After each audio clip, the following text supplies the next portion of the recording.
Item ini juga dipertajam dengan analisis biar bunyi angkanya. Saya kira belum dapat di sini. Yang agak bunyi cuma di permasalahan di bidang irigasi itu di halaman 54. Sedangkan di sektor lain itu nggak ada yang bunyi satu. Saya kira angka-angka ini juga harus dipertajam dalam analisis untuk kita dapatkan permasalahannya. Bidang kesehatan, bidang infrastruktur, irigasi, pendidikan juga demikian. Pak tadi sih dengan jumlah anggaran kita yang cukup besar, utama pendidikan dan kesehatan. Nah, IPM-nya bagaimana pemerataan? Kalau kita lihat pemerataan infrastruktur sekolah setiap tahun yang kita lakukan bongkar pagar dan buat ruang kelas, pagar itu, tapi pemerataan kelas, pemerataan akses gitu di semua kabupaten kota apakah sudah terpenuhi atau belum? Saya kira dinas sendiri yang harus selama ini di MPK ini harapan kita harus dapat clue-nya apa permasalahan di dunia pendidikan kita, permasalahan di dunia kesehatan kita, juga di infrastruktur. Karena di bab 4 kita hanya bicara isu, di bab 4 kita hanya bicara isu-isu strategis.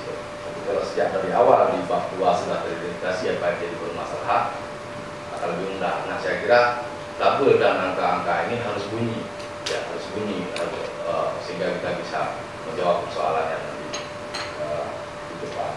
Itu catatan yang kedua. Saya kira catatan yang ketiga juga sebagaimana telah sempat kita singgung di pertemuan sebelumnya terkait di akhir nih soal kalau kita lihat di daftar isi itu ada 2/4 aspek daya saing. Kita sepakat bahwa kita akan coba memasukkan kayak Arulus Kowe, kawasan DPKS Sabang, dan juga ya Ladong. Mau kita apain dengan itu semua? Itu bisa kita jadikan momentum kebangkitan Aceh ke depan atau tidak? Kalau enggak, ya usah diurus. Termasuk PSN, saya kira juga perlu dimasukkan ke sini. PSN dan juga maksudnya janganlah seperti Ladong itu tiap tahun ada anggaran untuk buat pagar, kemudian tahun depan buat pagar lagi. Jadi tiap tahun dari semenjak saya teringat gitu. Kalaupun itu bisa dijadikan sebagai daya saing potensi aja, ya juga sudah apa dunia yang bisa didorong di situ. Itu juga halnya dengan kayak Arun dan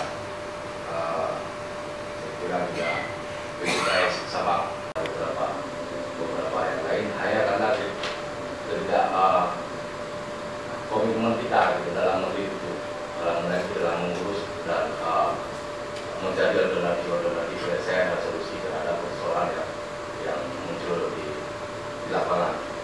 Nah, selain daya saing, saya kira di bab 2 ini juga harus sudah mulai dimasukkan terkait dengan analisis menjawab pasca 2022 dan 2027. Pasca usus harus ada catatan dan analisis. Kalaupun tidak begitu mendalam, itu sudah harus disiapkan oleh tim pemerintah Aceh tentang mengapa yang kita setelah 22 dan 2027. Kalau hari ini ada 15 T yang kita kelola dengan kontribusi transport pusat hampir 8 di OSUS dan tambah juga hampir 9, kita praktis yang memiliki 4. Nggak cukup untuk memberikan belanja terhadap belanja pegawai aja nggak cukup. Yang kita jalankan kita untuk membangun Aceh ini. Saya kira itu juga harus dimasukkan. Saya kira itu beberapa catatan dari saya lanjutkan untuk